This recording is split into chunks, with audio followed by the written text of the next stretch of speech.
இன்னும் ஒரு விடயத்தையும் நாங்கள் கட்டாயமாக கவனத்தில் கொள்ள வேண்டும். மன இச்சைப்படி வாழ்வதனால் நமக்கு ஏற்பட இருக்கின்ற இந்த உலகத்தின் இழப்புகள், இந்த உலகத்தின் கேவலங்கள், இந்த உலகத்தின் இழிவுகள்.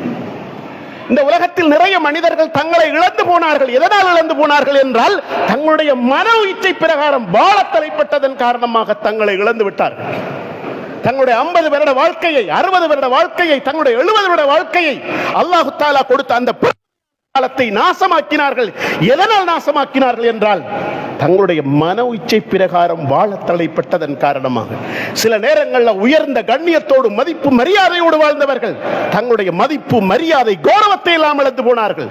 சமுதாயத்துக்கு முன்னால தலை நிமிர்ந்து வாழ முடியாது, தலை குடிக்கின்ற அளவுக்கு கேள்வி அவர்களை வந்தது என்றால், தங்களோட மனசுக்கு விருப்பத்துக்கு நடக்க போனத்தினால்.